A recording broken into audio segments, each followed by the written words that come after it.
Hello.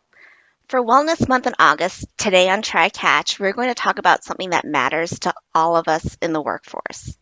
How can you absolutely suck at deprioritizing yourself within your workday? But before we start, I'm going to have one of our guest speakers and wellness provider yoga teacher, Maude Moreno, lead us through a very quick breathing meditation. Maude?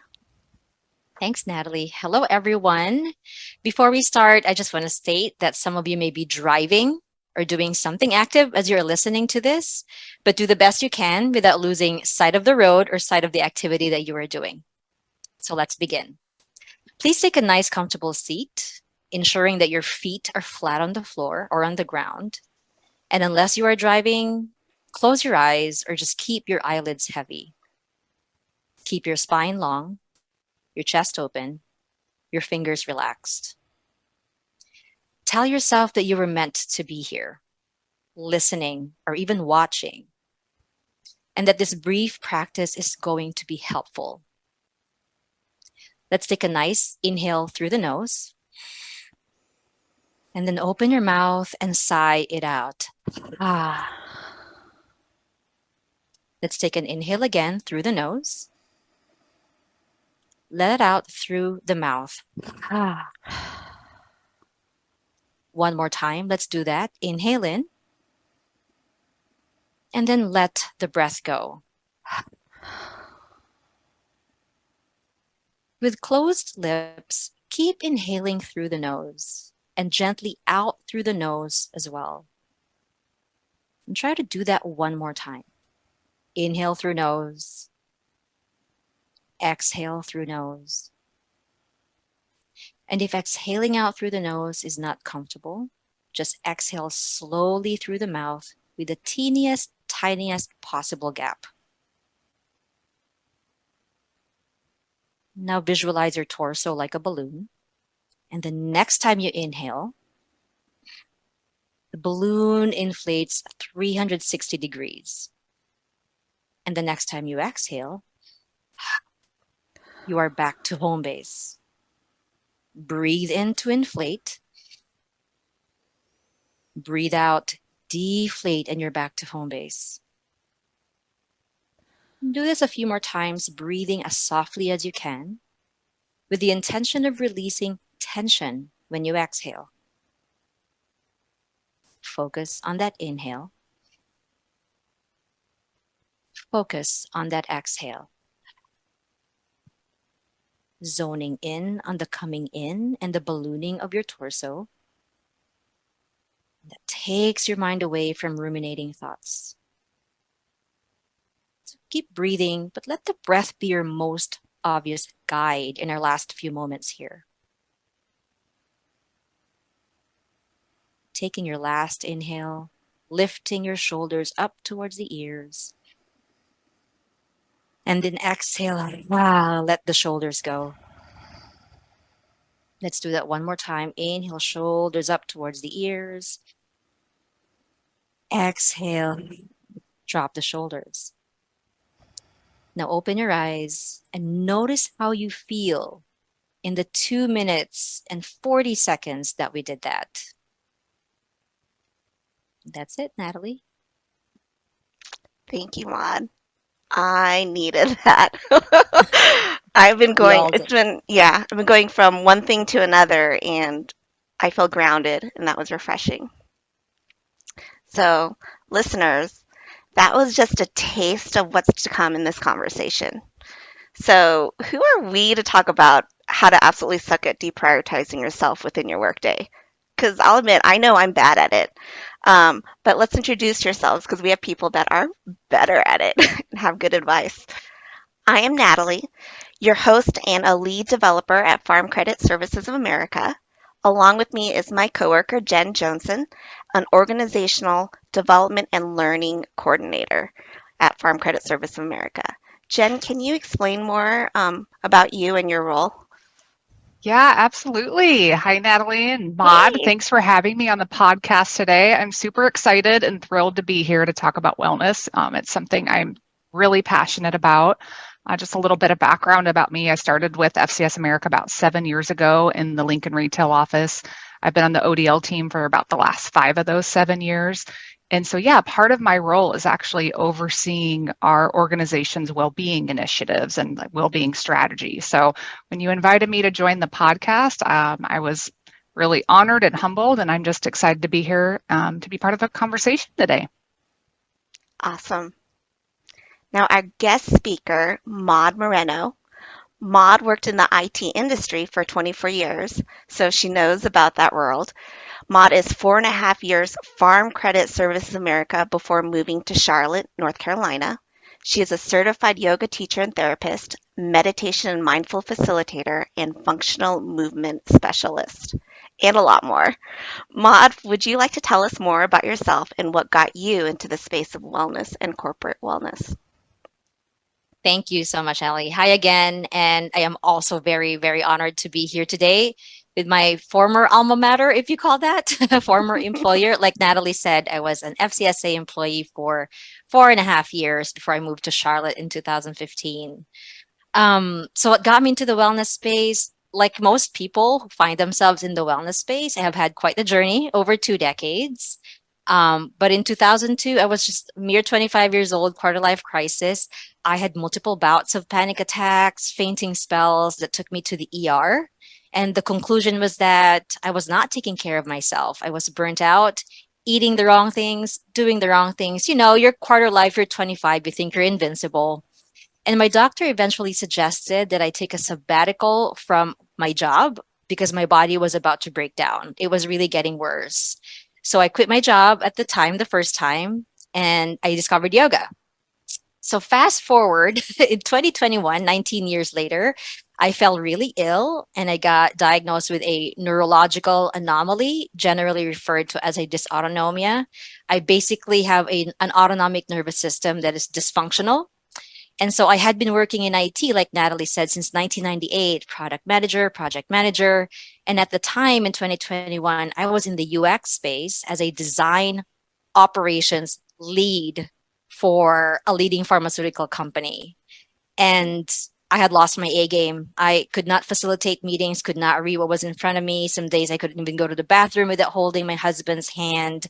It was pretty bad. And so I decided to quit my job for good, January of last year, 2022, and decided 7 months later to put my entire heart and focus into my yoga career, spreading the word of yoga therapy, mindfulness, and functional movement. And I decided to focus on the corporate space because my empathy now goes to the employees, the compromised 9 to 5er who is burnt out, a new mom, has some personal struggles, maybe going through some trauma, who absolutely needs wellness within their day. They lack sleep. They are anxious showing up to work. For whatever reason, they may just be in that compromised state. So basically, my focus is now on the person who needs a wellness break within their workday. So essentially, I help people and I empower people to put themselves first, even within their workday. So teaching people how to suck at deprioritizing themselves, basically. Right. You're not advocating for people to quit their jobs, but you're advocating how No, can we better within our workday. Yes. exactly. What can we do as we're working so that we feel less compromised? Because Right. those hours are the hours that we need the most help, basically. Right. I love your story and you sharing that. Um, so speaking of wellness, what does wellness really mean? Thanks for asking that question because there are many, many definitions of wellness, but I am going to use a definition as provided by the Global Institute of Wellness. So, wellness is really the active pursuit of activities, choices, lifestyles that lead to a state of holistic health. And the keywords here are really the active pursuit, which means it's active, so it's forward moving, it's not static. And there's intention and there's purpose. And holistic means it extends beyond the physical dimension and into 5 other dimensions of wellness, according to Global Institute of Wellness at least, and that's spiritual, emotional, mental, social, and environmental. So that is sort of the definition of wellness that I have embraced. So another spin, what is corporate wellness? Great. So corporate wellness then is the active pursuit of activities, choices, and lifestyles that lead to a state of holistic health while working your day job or any job for that matter in a workplace setting. All right. Now, Jen, in context of Farm Credit Services America, what do you have to Yeah. add to that? Yeah. Yeah, I think wellness for us is really about providing those education programs, services, and activities at improving our teammates' holistic health. And not just between the hours of 8 to 5, Monday through Friday, but throughout life in general. Wellness is important all the time. And I'm glad we're starting to see this shift in mentality of like, leave your problems at the door, right? We know that's so unrealistic. Mhm. If I'm struggling with anxiety, depression, or maybe I have a challenge related to my physical health. I mean, that doesn't just magically stop at the door when I get to work or when I get home. That, follows you everywhere. So as an organization, it's important that we provide, some of those resources and education to our teammates that they can use outside of work as well. As I say, the person who does laundry is the same person who makes financial decisions. Like you are one and the same person, you're not separated, like you said. Yes, absolutely. Right. We are people, and We're regardless human if beings. it's, yes, human beings, regardless of what capacity we are working and striving for, work, outside of work, wellness permeates everything that we do, right? Yep. So, today's topic, for clarity, is we'll be discussing on the physical, emotional, mental, and social aspects of wellness. We touched on it, but let's drill in this a little bit further. Why is wellness so important? What are some of the critical issues we're facing today? So, wellness is really getting a lot of airtime now, especially after the pandemic. And rightfully so, right? Mental health issues are at an all time high. And what that means is that the prevalence of mental illness is really increasing. And statistics abound all over the country and also all over the world. But I am just going to refer to some statistics shared by Mental Health America, which is a separate organization. So 40% of Americans reported symptoms of anxiety and depression in 2020 compared to just 11% in 2019. And there has been a ripple effect since 2020, as we are all aware. And then 21% of adults are experiencing at least one mental illness, and that's roughly 50 million people. And then 55% of adults with a mental illness have not received any treatment. So this could be your coworker. This could be someone that you know not having received an actual official treatment anywhere. And they show up at work, in the state that they're in. Another statistic too is like 5.44% of adults experience severe mental illness because there are different sort of tiers and layers in terms of the severity of that. And then lastly, I'm just going to share this one statistic because there are many. Over 12.1 million adults, which is almost 5%, 4.8%, have reported serious thoughts of suicide. And this figure more than doubles when surveying adults who identify as two or more races.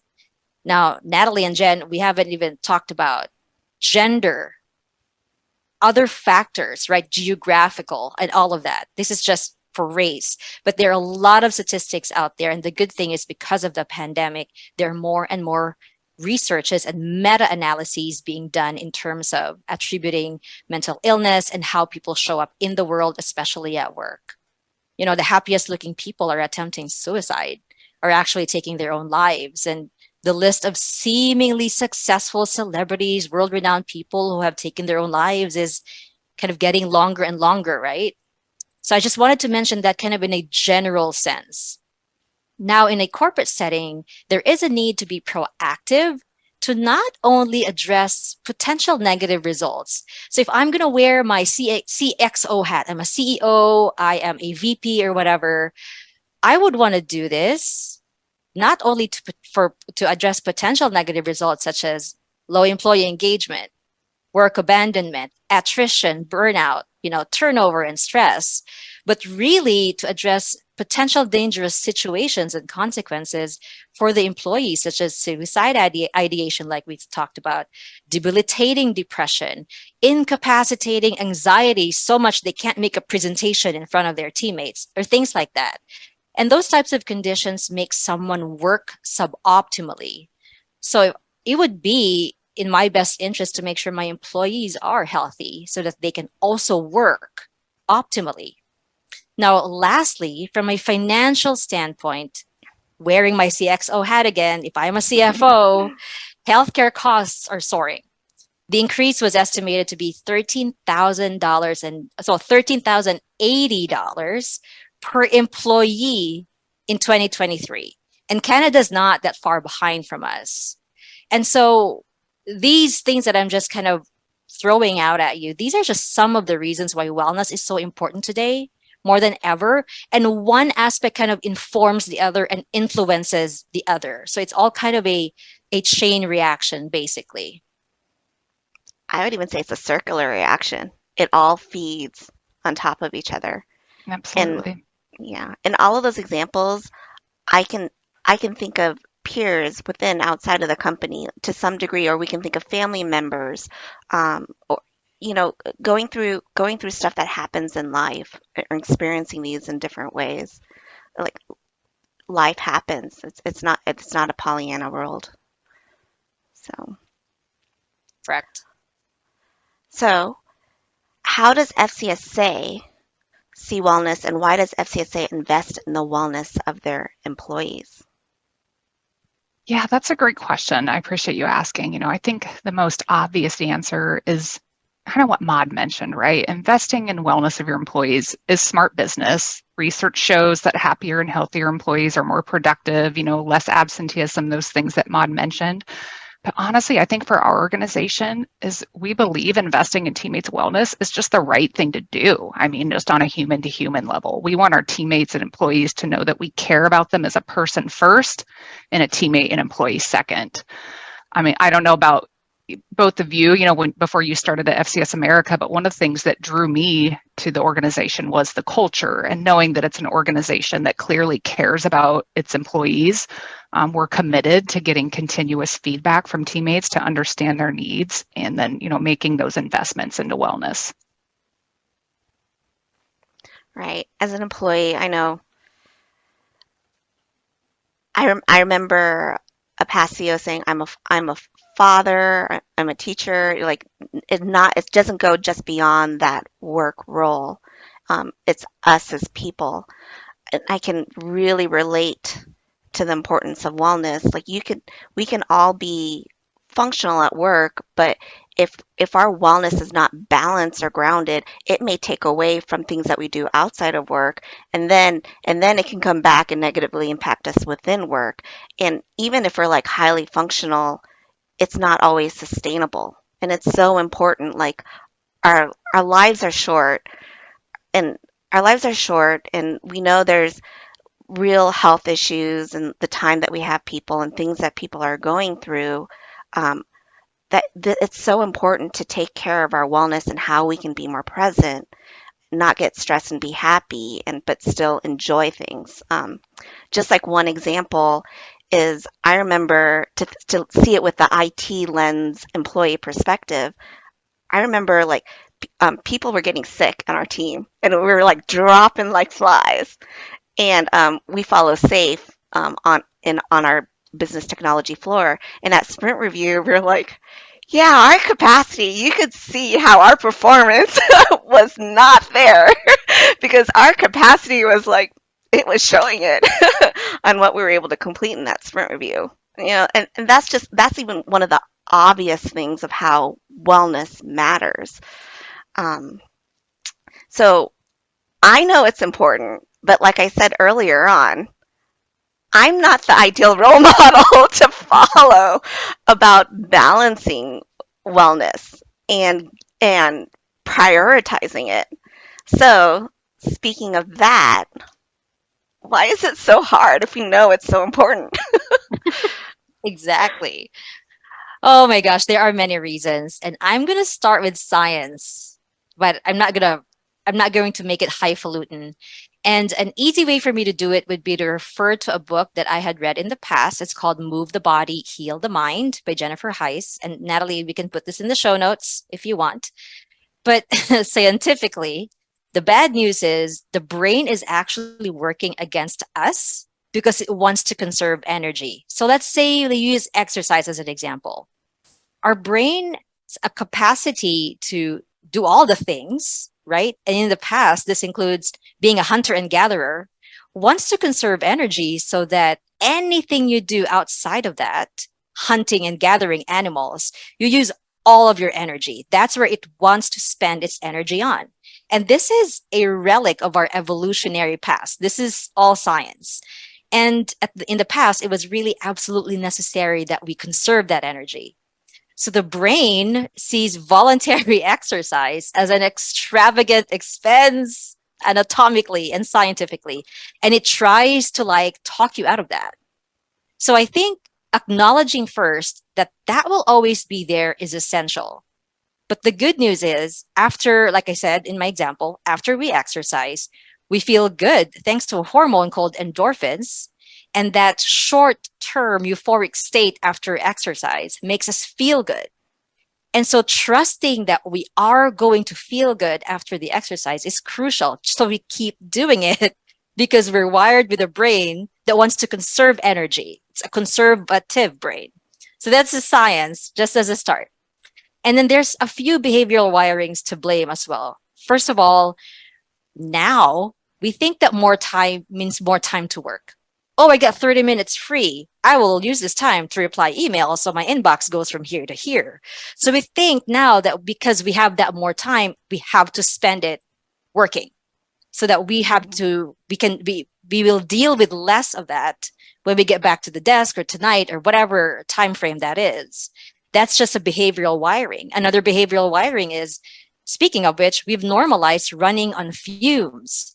So if you look at, social media, whatever it may be, this person who has 3 babies in tow, looks great, their hair is always glossy, runs a marathon, volunteers in church. I mean, this is the ideal person, right? Like, wow, how does she do it? But this person's really running on fumes, and we've idolized that so much, and we've normalized so much. And speaking of which, the next wiring is really not appearing lazy to our coworkers. There is still sort of this notion that self-care is selfish. And yes, it is. But I'm going to use the example of one of my coworkers. She used to take meetings while walking with the baby on her stroller. And she said one of her coworkers told her, "Hey, why is your signal, why is it choppy?" And she said, "Oh, I'm so sorry. I'm walking my baby right now," and all of that. And the person said, you couldn't wait to do that until after the call. And what's worse, this is a man telling her. And so going back to that laziness that we think self-care is, there is optics that we're always, always, always concerned about. What will people see in me if I sit and meditate, if I go to this conference room just to breathe, if I take a walk 5 minutes before a meeting, are people going to think I'm lazy when I could be doing something else? So optics matter, right? And because it's interpreted as being selfish and lazy. And also with all that combined, then we think, okay, I'll just stay in my comfort zone. I'll just be this person, and any change that I put in is an adjustment, which means it's a new wiring. It's a new thing you have to acquire. It's a new thing you have to learn. And people would rather just stay in a place where they're familiar, but whatever that looks like, right? Maybe I eat lunch and I go to the meeting and there's nothing in between, and that's all I'm going to do for the rest of my life. Hopefully not. So there is a sense of comfort. And then the last kind of wiring I'm going to mention is this wiring towards evidence. So again, wearing my CXO hat, I'm going to ask, what are the actual statistics behind wellness and performance at work or something else. And the thing is, whilst there are a lot more research coming up, which means statistics is getting better and more transparent and spreadable, the results can still be intangible and hard to measure. For example, I actually spoke with a VP who told me, maybe the numbers look good because this person started dating. Maybe they had a new boss. That's because they had a new boss. Maybe it's not entirely attributed to their wellness practice. Maybe it's something else in their life. And that's the sort of the intangible stuff that I fight with almost on a daily basis. It's kind of proving that when we move and breathe, we take these breaks that we do during the day, that does make you feel better, that makes you function better. But I also can't deny there might be other things that have nothing to do with those activities that may be attributing to a sense of betterness. And so that's why companies and people at the same time find it hard to prioritize wellness because of these sort of barriers of entry and these wirings that we have, scientific, behavioral, or, evidential as they may be. All right. So, Maud, I can relate to all of those things you mentioned about the behavioral wiring. Because, like I mentioned before, I am not the best role model as far as balancing and prioritizing wellness. And I know it, and I know it's more important. But for example, more time means more time to work. Check. We have normalized running on fumes. I'm going on vacation soon. I want to make sure things have what they want. Check. I've been known to offend that. We do not want to appear lazy to our coworkers. This one, because I'm so serving, I'm not as concerned about it, but it is subconsciously in the back of my mind how I show up for others. Self care can be interpreted as being selfish and lazy. Um, so this is where, because of my style of always wanting to serve others, making sure they have what they need, this is where I am bad about handling the self care for myself. But for others, I'm saying, like, take a break, take a pause. You're okay with that. But I'm bad about doing it for myself. And so, how am I, by action, normalizing that so others feel like they can't do it? Even if I'm saying, take care of yourself, because I'm not doing it for myself. Um, Kind of an example is like, this is making me feel like, what are you doing, Natalie? Like, I'm commonly known, like, I'll lose track, I'll be focused on work, I'll be focused on code, and I'll tell my anybody that I'm pairing with or mobbing with, I'm like, hey, I'm bad about taking my lunches, but don't feel like you can't go take a lunch. But like, what is that telling them subconsciously as well? So like all of those behavioral wirings I can relate to. I love that. As I'm working through my lunch, go take your lunch. Just don't look at me because I'm working through my lunch. But you enjoy your lunch. Yeah. Yeah, as we were talking about, running on fumes and more means more and what can, companies do to help combat that. I'll just speak to one thing that we recently implemented at FCS America, gosh, probably about a year and a half ago. It's a practice we call BAM, and it's an acronym that stands for Better Adjourn Meeting. And it really came about post-pandemic when, things were getting back into full swing. And our teammates were just, experiencing their calendars, just meeting after meeting after meeting.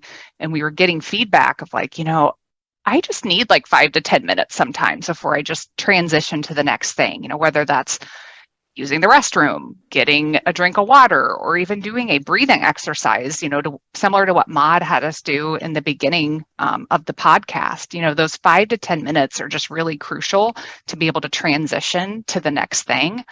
So we listened to that feedback. We actually implemented a change to our Microsoft Outlook settings to do 25-minute meetings and 50-minute meetings instead of the standard 30 to 60 minutes to, again, allow for that 5 to 10-minute buffer. And BAM is kind of used at the end of the meeting. If we see it's approaching that 5 to 10-minute mark, people kind of say, okay, it's time to BAM, so that we really honor that time to allow people to transition. So again, just something small that companies can do that will really go a long way with your employees. Yeah. That's I awesome. know. Yeah. I know that made a big difference for me because, like, when COVID came, I didn't realize me moving from one meeting to another was my break.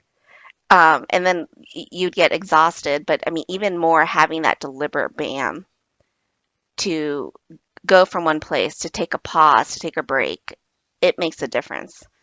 So, Yeah, and especially if you're getting ready for that next meeting or maybe you're presenting or something. And I know for me, those like breathing exercises just help a lot to like ease nerves.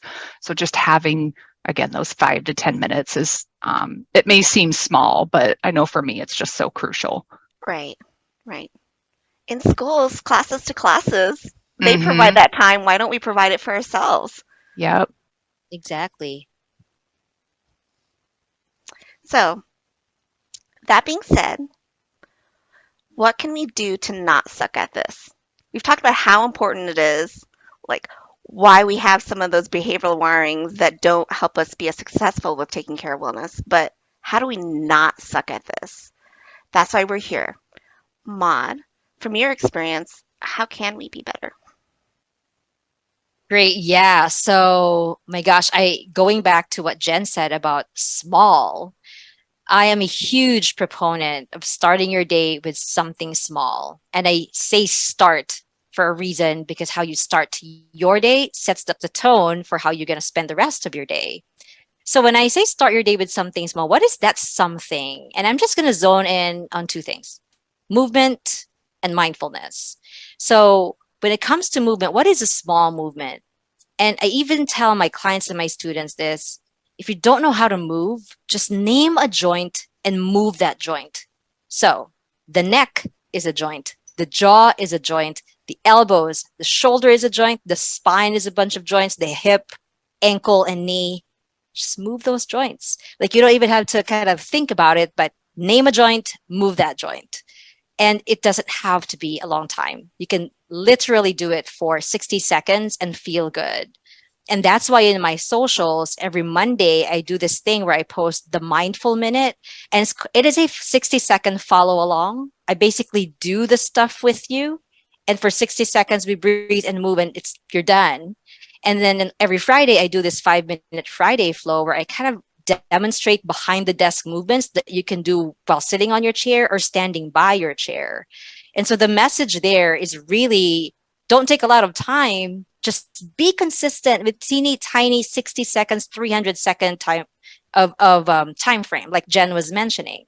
So that's the movement part. The mindfulness part, I'm just gonna zone in on focusing on breathing, since Jen also is a proponent to that. I know Natalie, you struggle with that, but I know you know how important it is by how we started this podcast. And I am going to say the breath is the biggest stealer of distraction because it's there. And so if you let your mind focus on how you're breathing, it will allow you to not ruminate in wandering thoughts and where other places you're going. You can focus on this thing that's already within you. And again, 30 seconds, 45 seconds, 60 seconds makes a huge difference. So you compare it, to the IT world of Agile, the Scrum principle of doing things in small increments so that you don't have this big gigantor deliverable in front of you that becomes intimidating. Like, oh my God, I have to start with the 45-minute workout with my heart rate going to the orange zone. No, you really have to like start small. And so that's what I say, start your day with something small. The second thing I'm going to talk about that will encourage people to do something is this concept of NEAT, N-E-A-T. And NEAT stands for non-exercise activity thermogenesis. And I know a lot of people are smiling with the non-exercise part, like, oh, what is it? I'm in. I'm in. What is that? I'm going to nail this. Nail the NEAT. That's right. It's anything that you do that is not sleeping and that's not working out. You're not out there to lose inches or pounds or get your heart rate up to the orange or red zone. It's the basic things you do at home. You cleaning your house, walking your dog, going up and down the stairs, cleaning your dishwasher, things like that. These are neat stuff because it's the thermogenesis part of it. You're still warming up. You're still creative, some heat induction in your body. And that makes it really achievable for anyone, regardless of age, fitness level, size, ethnicity, whatever it is. And so I always tell people, like, if you are so adverse to the word exercise and you're allergic, just do something at home or do something in the office. Put a plate in front of you, eat whatever in front of your desk, and then do the long walk towards your office sink, wash your dishes, take the long walk towards the bathroom, take the Mm. long walk, or something like that. I always tell people there are always ways to hack neat into your life. Like Jen said, you could nail the neat. And then just the third thing that I'm going to mention, and because I know there's a lot that will encourage our success, in really starting to embrace prioritizing wellness, it's really the people aspect of it, like the social aspect of wellness, like we said. Let other people know and let them hold you accountable. Let them know what you're doing. By the way, Jen, before our 8 o'clock meeting, 7:45, I'm doing a mindfulness practice. Or at this time, I'm doing whatever. Want to join me? Or do you want to be my accountability partner? Spread that word so that you don't feel so alone and isolated, right? So you empower yourself, you empower your teammates, you empower your friends and family, and that becomes easier for you to embrace this sort of new practice, even though it's a small thing. You mentioned mindfulness. Can you go back to that for a second? What is mindfulness and what is meditation? I'm so glad you asked because I feel like I use these terms interchangeably. And so I'm sure that's not accurate. So I'm really curious to hear as well. Yeah, no, I'm really glad that you asked, Natalie, because these are kind of swip swapped a lot. So I'm going to start with meditation because that is a buzzword, right? I meditate. But what does meditation really mean? So, in short, in a nutshell, meditation is really a family of practices that promote a relaxed, non analytical focus of attention.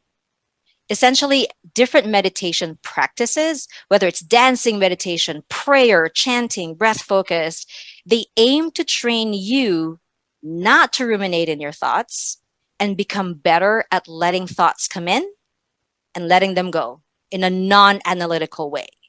It's very Buddhist in that way. But meditation was also created 5,000 years ago, and it was deeply rooted in spirituality and religion. And it was created in particular for a purpose of spiritual development, enlightenment. Okay, that's meditation.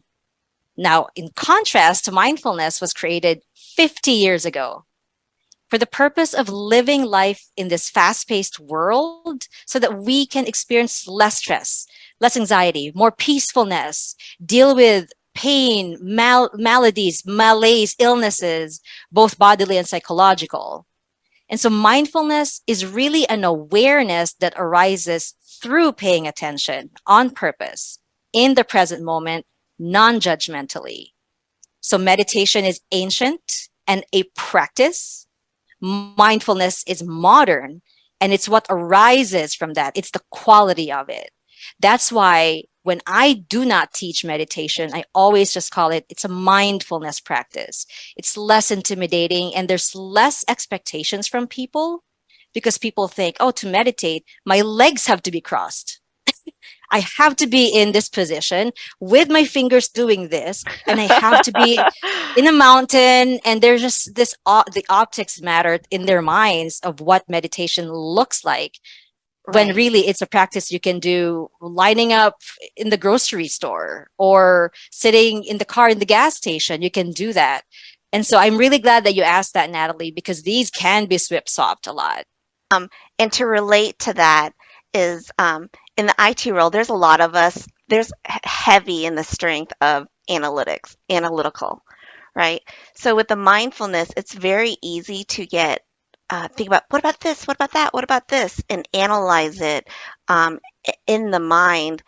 But there are way it's ironic. Now I'm thinking about Alanis Morissette. Is it really ironic? But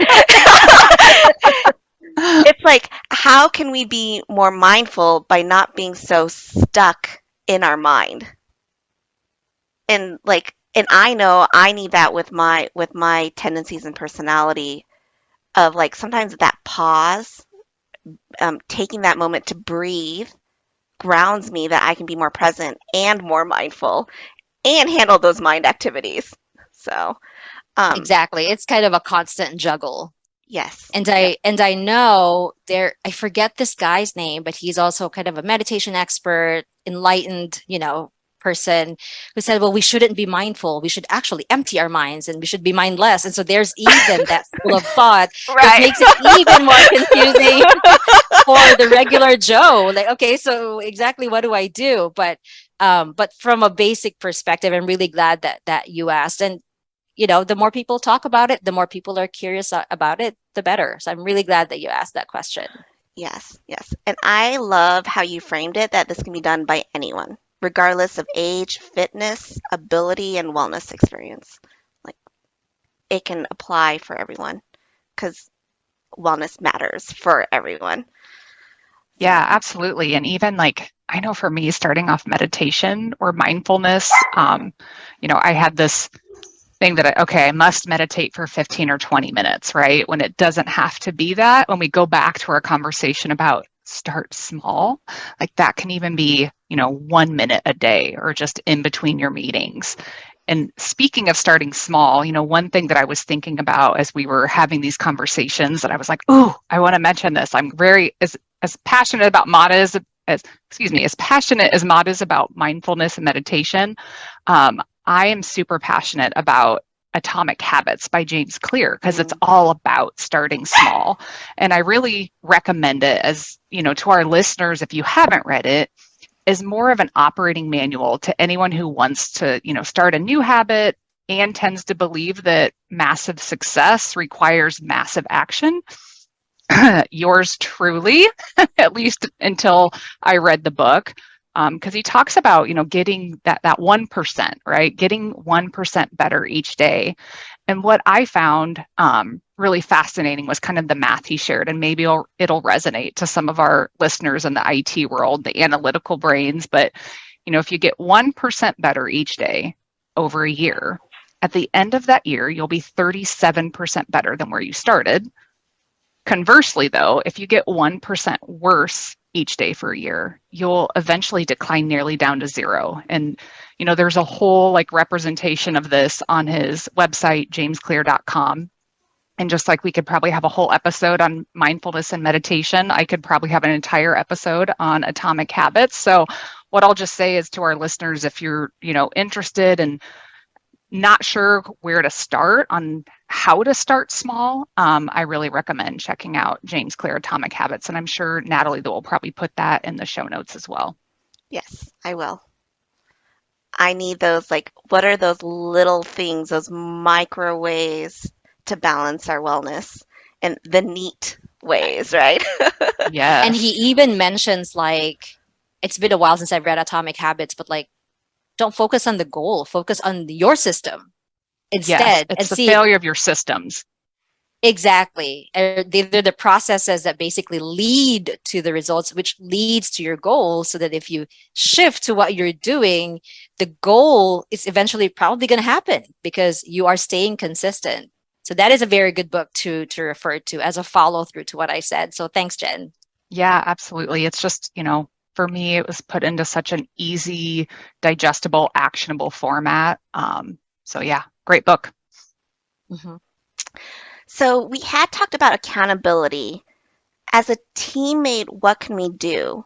So, for example, me being very servant team oriented, me saying, "Hey, teammate, I'm bad about taking lunch, but when you want to take lunch, go ahead and take lunch. I'm going to have a working lunch." How can we be better that we don't normalize those types of things and be better there for our teammates and how we act? Yeah, that's a great question. One thing that I love that we do at FCS America is we focus a lot on team development. Our organizational development specialist works a lot with teams. And kind of what I think of right off the bat is developing that like team charter, right? What are our values and our norms as a team? So if we have agreement on that, where we value wellness and taking breaks and, using your time off, because I know at least for me, I can sometimes have a tendency to be a vacation hoarder, right? And have that guilt of taking time off. And I have to like, wait a minute, snap out of that. So if we have that kind of team charter and we all have a shared understanding of what our norms and practices are, then there's really no worry about, am I being judged because I'm, taking a random Wednesday off, or I'm kind of taking a 30-minute break before this meeting, because we've all agreed on what those norms and expectations are. And when you talk about, how do I know I need to be better at taking my lunch break, but I get so involved in my work. And sometimes even though I know it's important, I don't do it. I know it.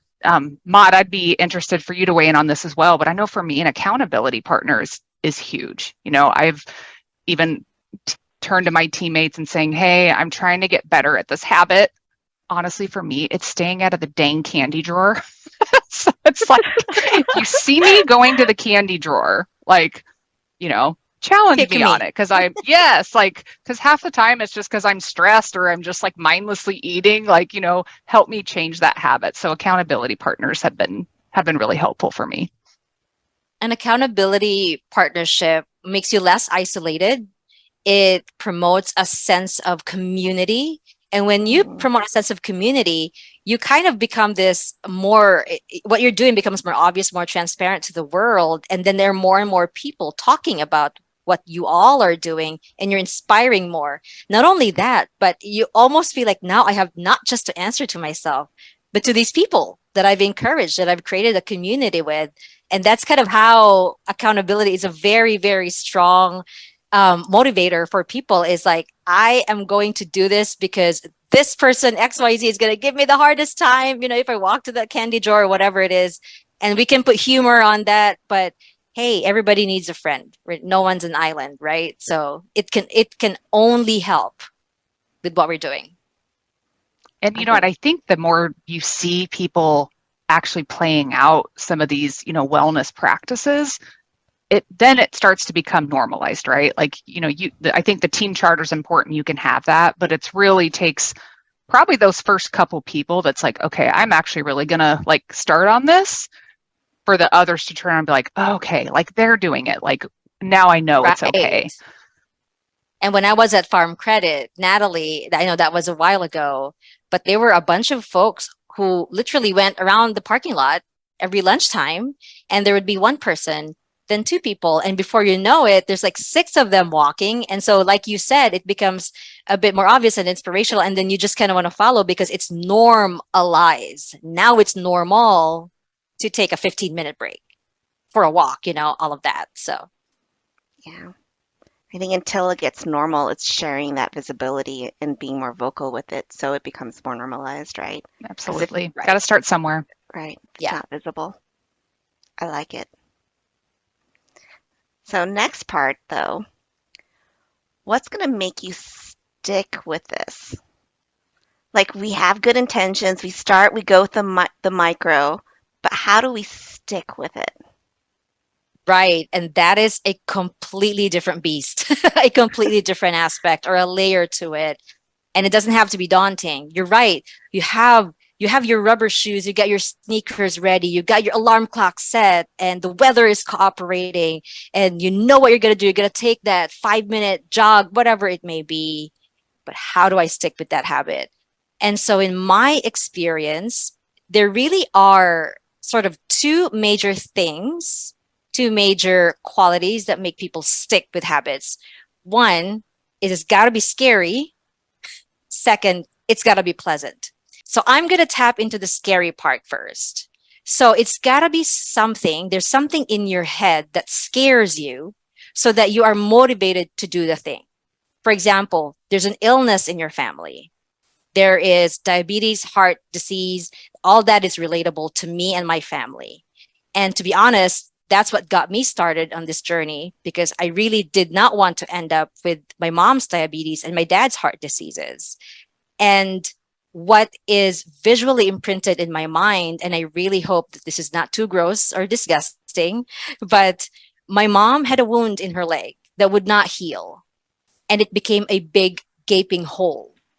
So on days where I feel lazy to work out or I'm just eating all the wrong foods, Or if I work out too much and I just feel like I am running on fumes, all I need to do is to get that visual imprint in my mind of her leg. And that gets me to do the right thing. That's my motivation, because that is a scary visual. I do not want to end up like this. It could also be something as tangible as curtailing this healthcare cost that's going to all my medical bills. It scares me so much that I would rather do the right thing, eat the right foods, exercise, and all of that, rather than keep paying for high blood pressure pills, seeing my doctor, seeing a podiatrist, because now, with diabetes, feet is a big indicator of how you are doing. Things like that. Like it's got to scare you so that you then want to do this thing. So you want to stay away from that sort of object of fear. So that's the scary part. The second aspect is the positive, pleasant type of motivation. I want to be able to take care of my kids. I want to live a longer life so that I can play with my grandkids, walk my daughter, down the aisle in her wedding. I have house projects that I want to be physically able to do without hiring a contractor, which could be expensive. So these are all like motivations, right? One's very scary, but one's positive and pleasant. But once you keep remembering it and it's instilled in your brain, it does help you stick with whatever it is that you're doing.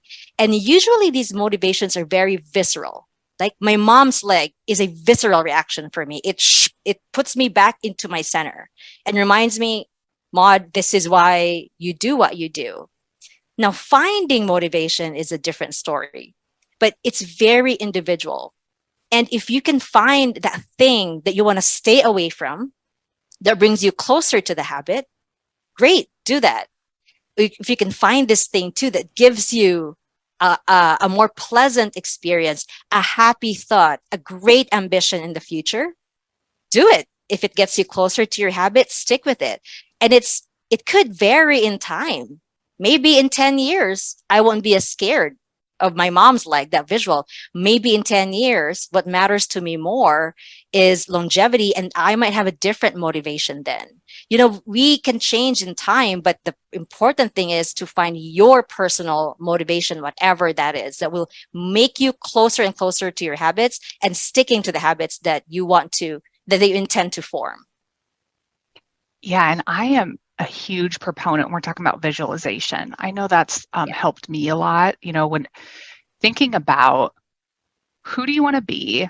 What do you want your life to look like? You talked about some of those things like being able to play with your grandkids and walking your daughter down the aisle.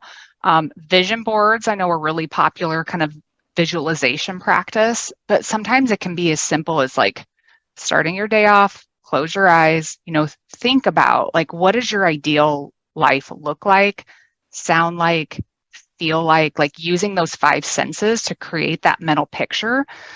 It might sound cheesy, but it's actually a really effective mental technique because seeing yourself succeed helps you believe that it can and will happen, right? When you imagine kind of every step of an activity going well, what you're doing is you're kind of priming your mind and body to get ready to take those actual steps in real life.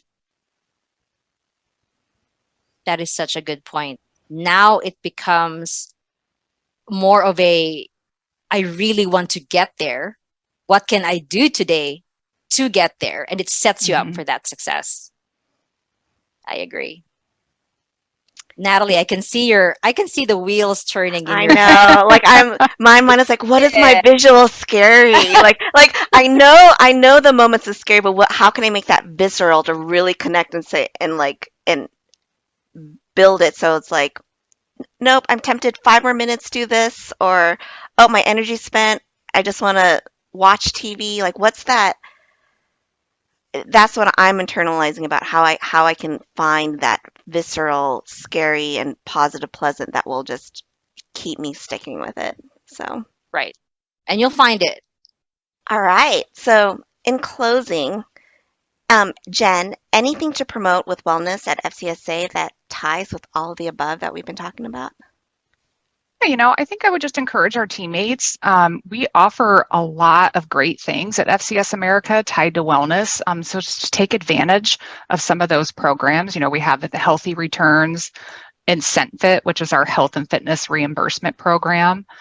We also have 5 employee resource groups that put on a lot of activities related to wellness. One event that we have coming up is at the end of August. It's a mental health kind of week-long event. We'll have different things throughout the week.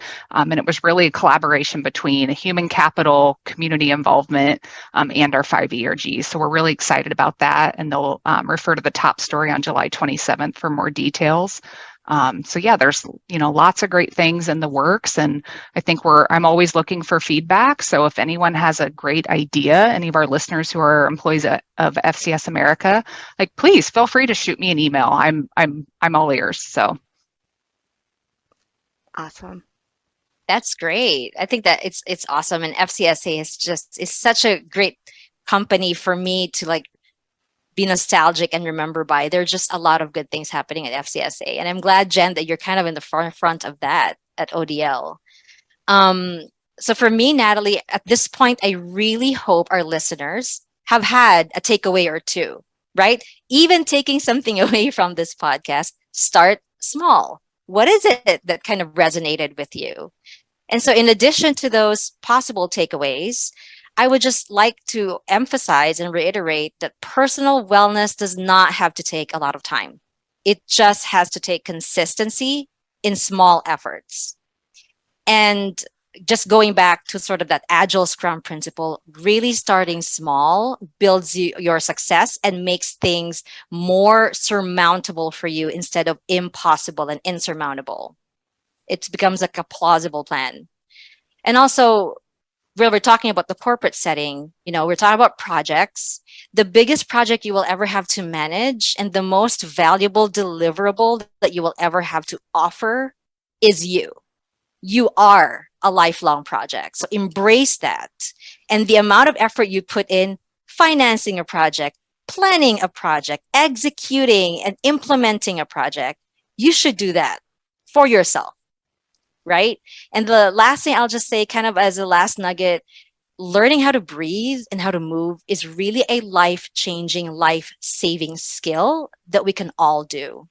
And just think about it. How many road rage accidents could have been avoided if either driver just breathed? Just think about it. If they just took a breath, so many road rage accidents are happening now. And you just think these are all avoidable fatalities. If only they just did not react that way and took time and stepped away to breathe. So those are just kind of the last nuggets of wisdom that I wanted to impart. I appreciate that. I appreciate that, Maude, Jen.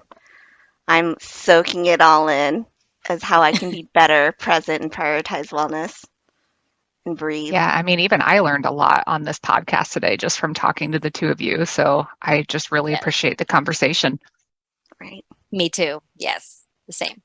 We can hold each other accountable. Yes. Yes. Natalie, I'm going to start making sure you take your lunches now. I'm All going to go right. to that web building. Let's have lunch together. And Natalie, kick her in the shins when she gets I'm over. like, where's your candy? I'll eat it. That's the Come over to visual my that's area. very There's powerful. like a giant candy drawer, and it is like temptation alley over there. Gotcha. All right, let's wrap up. In the end, I hope you take away something on how to absolutely suck at deprioritizing yourself. It's important. It matters to all of us. Start something small as it pertains to movement and as it pertains to mindfulness. Find your motivation and make it painfully obvious. Empower yourself, empower your teammates, friends, and family. All right, that is just some awesome stuff, and we have some great influencers and expertise on this video podcast, Maude and Jen. So to follow up with that, Maude, where can people reach you in the socials and learn more about you and the opportunities so we can be better at wellness? Thanks for asking that, Natalie. I am on Instagram and Facebook as Yoga and Movement with Maude. I am also on YouTube. I have about 240 videos that I have uploaded. These could be full-length videos. These could be also the videos of the short-term 60-second, 300-second movements. that I talked to you about before. And on YouTube, my handle is Yoga with Maude, and I'm sure our show notes are gonna have this information. And also on LinkedIn, I am there as Maude Moreno because people remember me with that name. And on Thread, I'm also there as Yoga and Movement with Maude because Thread is sort of the new Twitter right now. But I am not on TikTok, and that is for a reason. But that's where I am on the socials: Instagram, Facebook, Threads, and LinkedIn would be sort of, and YouTube as well, as I mentioned. So yoga and movement with Maude. Yeah. And I want to plug because it's beneficial. There's stuff on your IG and your Facebook where you're sharing videos of how to be mindful. You're sharing videos of how to move for a minute or 5 minutes. And like I see that and that's my reminder, I'm just gonna breathe, or I'm gonna stretch and I'm gonna flex. So there's good content on there to be help us be better with wellness. Well, thanks for So doing that, Natalie. I hope to see you do those moves one day. I know. You're my positive influence there. Yeah, accountability partner. Yeah, so the mindful minute is on Mondays and 5-minute Friday flows are on Fridays. Awesome. Jen, any last words from a wellness corporate side from Farm Credit Services America? Yeah, I would just encourage our teammates to learn more about everything that we offer in terms of wellness. And really, there's one easy place to go. It's right on Employee Matters on our intranet homepage. And there is a well-being site within Employee Matters. So it has lots of great stuff, links to our employee assistance program, the Healthy Returns program, IncentFit, and even talks about some financial well-being workshops that we offer as well. So check that out. Awesome. All right. We talked about how anyone can incorporate this and be better about wellness. So we're in for a treat. Maude Moreno, we have a bonus track where you can, led by Maude Moreno, where you can meditate for 60 seconds. Just 60 seconds. It's a bonus track. Check it out. It's a micro way that we can incorporate wellness in our everyday workday. Yeah, and I'm really excited to try it out myself because, like I mentioned, sometimes even those like short breaks between meetings, just to do that breathing work is really impactful. So I look forward to it, Maude. Yeah, check out the bonus track. 60 seconds. Wellness matters. Let's be better at it. Let's prioritize ourselves. And we can do it. We can It's do it. not impossible. Absolutely. It's mission possible. And it's a journey, right? It's always a journey.